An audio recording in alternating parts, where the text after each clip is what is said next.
Hey, it's Dr. Boss. I'm back here at the 101.7 Tiger Talk studio. I'm ready to give you, the parents, a couple of updates so that you can stay connected to our school. The governor has now extended the executive order to close schools through April 17th. What that means for us is that we're going to need to create a longer term plan. In the upcoming week, we'll go ahead and have spring break. I already told our teachers, take your spring break. Let's don't do a whole lot of communicating. What you do want to know is following spring break, we're going to have a number of things in which we're going to roll out for you guys with your children, everything from the academics to their health.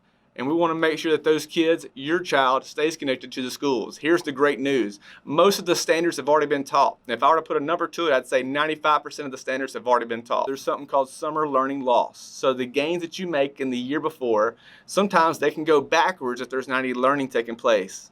So what we'd like for you guys is to prevent learning loss. Now, it's not summer learning loss, just help us to prevent learning loss. So if we're able to get back together on April 20th, that'll be great. If we're not able to see each other again, however much progress you guys can help us make, that's going to help your child in the long run be ready for the next. Please expect a new plan coming out in the backside of spring break. Starting March 30th is we're going to have our teachers and staff come on campus the first 2 days, Monday and Tuesday. We're going to create a plan, and we're going to put that plan into an instructional packet.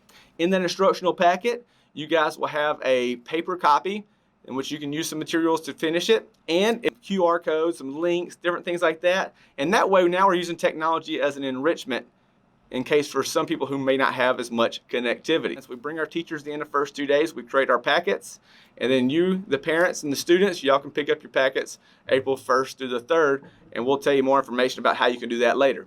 Another thing that you're going to want to know is that we're going to start a feeding program. Each school, all schools, not just Central, the cafeteria staff will be back on campus starting March 30th. I think will last until the end of this closure.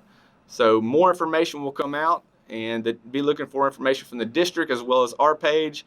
We'll tell you how exactly that AIM message is going out soon. You're going to expect an AIM message, which is the robocall survey, in which you guys are going to need to press buttons on your phone to figure out how many of you guys have technology. That survey is vital to us. It helps us understand exactly where our community lands as it relates to the number of people with technology. Also, we're going to be using Facebook and AIM personally as CES to communicate with parents. So just make sure when you get those AIM robocall phone calls, make sure you answer those. Those are always important. There's always good information. First, shout out.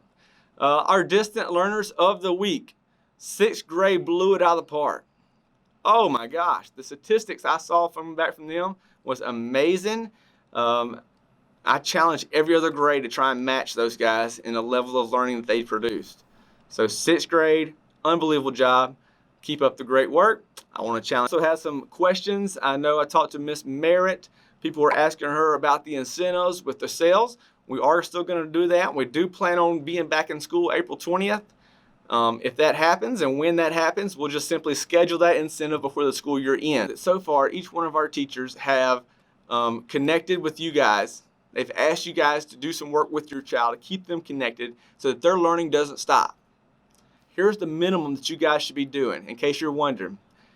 The minimum is there's iReady, and hopefully your child can get onto iReady if they're in the grades 2 through 6. They probably know their password. K and 1 is going to be a little more difficult. Those students may not know their password. We've been using QR codes while they're at school.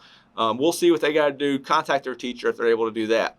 But what you want to be able to do is iReady is an individual learning plan for your child.